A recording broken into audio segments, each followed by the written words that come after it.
Good evening, and welcome to the Opera Quiz. As a longtime devotee of the Metropolitan Opera, I'm delighted to take on the role of quizmaster for Live from the Met. We have a remarkable trio of experts on our panel. They're all excited, raring to go, and just possibly scared out of their wits. So, without further ado or further anything else, I'll introduce them. Now, everyone knows Kitty Carlisle Hart. She played a prima donna in the film classic A Night at the Opera. She survived the antics of the Marx Brothers to go on to sing Prince Orlovsky in Johann Strauss's Fledermaus with the Met. She recently appeared in the hit Broadway musical On Your Toes, and she serves as chairman of the New York State Council on the Arts. Madeline Kahn is another luminary from film and stage who has sung opera. Currently at the movies, you can see her in City Heat opposite Burt Reynolds and Clint Eastwood. Among her other film credits are Paper Moon, Blazing Saddles, and Young Frankenstein. In 1978 on Broadway, Miss Kahn appeared in the award-winning musical On the 20th Century. And on January 29th, she opens in a new play off-Broadway, What's Wrong with This Picture? Our third panelist, Charles Nelson Reilly, is no stranger to televised quiz games and no stranger to opera. He's a Tony Award-winning actor and stage director. You may have seen his production of The Belle of Amherst with Julie Harris here on PBS. Mr. Reilly is also professor of opera at Hart College in West Hartford, Connecticut. He has staged opera in Milwaukee, San Diego, Toledo, and next season he will in Palm Beach. Finally, he has a yacht named La Boheme. Oh, my. Now, here is the first question.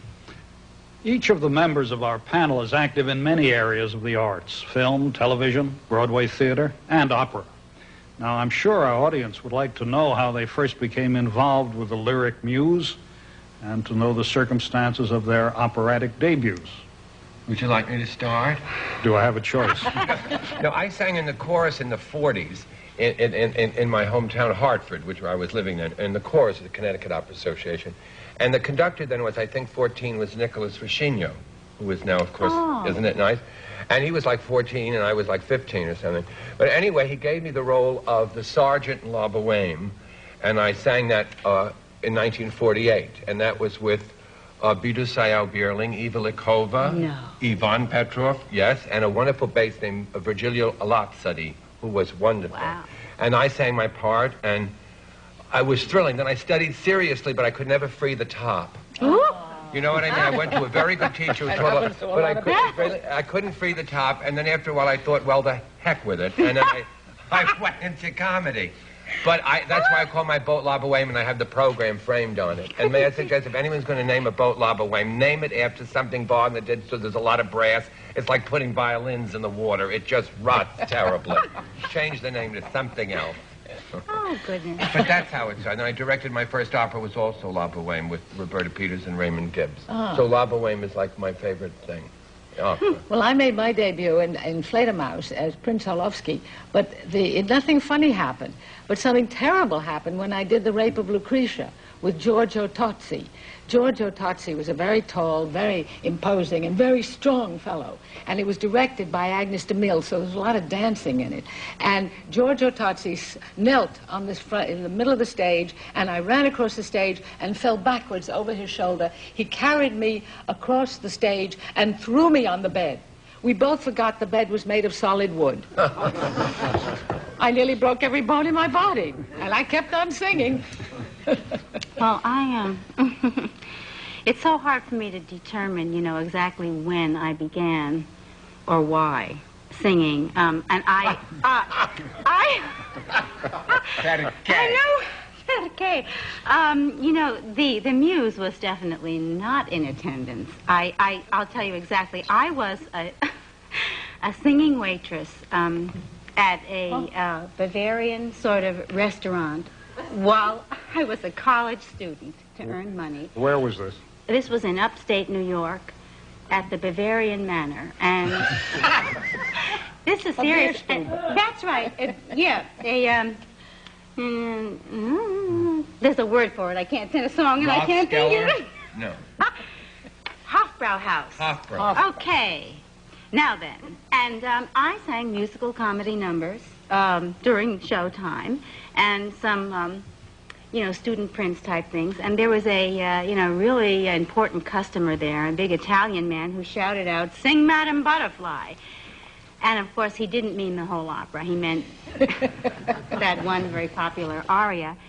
So, Un bel dì. So, if I was to come back the next summer and earn more money to get through my next year, I better come back knowing that aria. And I didn't know anything about it. So I just learned that one aria and a few others, and then one thing led to another, and I studied it, and then I discovered I could sing that sort of that way. But my first actual thing that I did was Candide for Leonard Bernstein's 50th birthday at Philharmonic Hall. At the time, that's what it was called. And I don't know if that's an opera, but it was very hard to sing. And I actually have done Musetta in La Boheme a long time ago in Washington, D.C. And, it's utterly terrifying. Basically, I feel as though I was asked to do it, and I did it. Want to buy a boat? Probably everybody would agree that the most fascinating heroine in all of opera is Carmen. Audiences love her tempestuous nature. Singers and actresses can't seem to resist the lure of playing her. Now, we have brought together photographs of some of the most celebrated ladies, not all of them opera singers, who have been seen as Carmen on the silver screen. Can you name them, panel, and the film in which they appeared? Goodness. Is that are they two ladies? Yes, I'll give you a clue. Is it Rosa Poncell? No. The Carmen in that was an American soprano whose name very much resembled that of a recent vice presidential candidate. Geraldine Farrar. Well done. Oh, wow. Well, I had a little help. That's great. Carmen, 1915. That was a silent movie, wasn't it? Yes. It's interesting to do that, an opera singer in a silent movie. Yes. That's a bit of an anomaly. That's the way An anomaly? An anomaly. Let's have the next one. Oh, I know who that looks like. All right, who is it? Gladys Worthout? No. Looks like Rita Hayworth to Rita me. Hayworth. Oh, is it?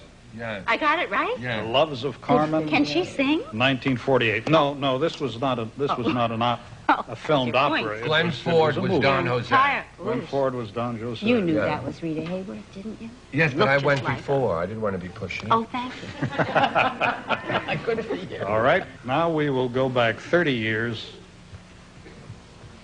and we'll see whether you know who this is. I think you will. Yes. Dorothy Dandridge and Dorothy Carmen Dandridge Jones. and Carmen Jones, exactly, 1954. Isn't that wonderful?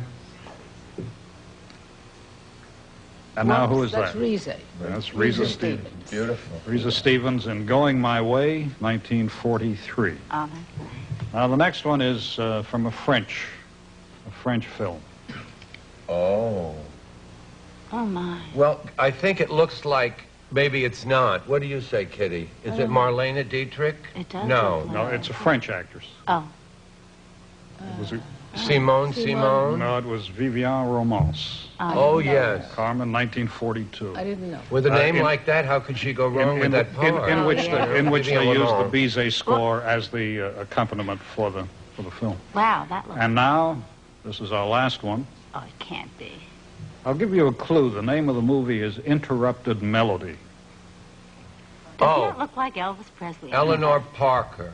Exactly right. Isn't that nice with Eileen Farrell's voice? Oh, no. Yes. She didn't look like an opera singer. I couldn't think who it was. We brought along some treasures from the Metropolitan Opera archives, each of which belonged to a famous singer. Now, we're going to play a brief musical excerpt associated with this object, and then we're going to ask the panel to identify its owner and the opera from which it comes. And that's first.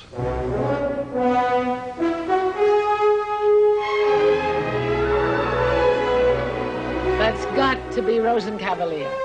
And I'll bet that belongs to Riese Stevens. Right on both counts. Riese Stevens made her debut as Octavian with the Met on tour in Philadelphia in 1938. Wow. She sang the part with the Met 74 times, which is a company record.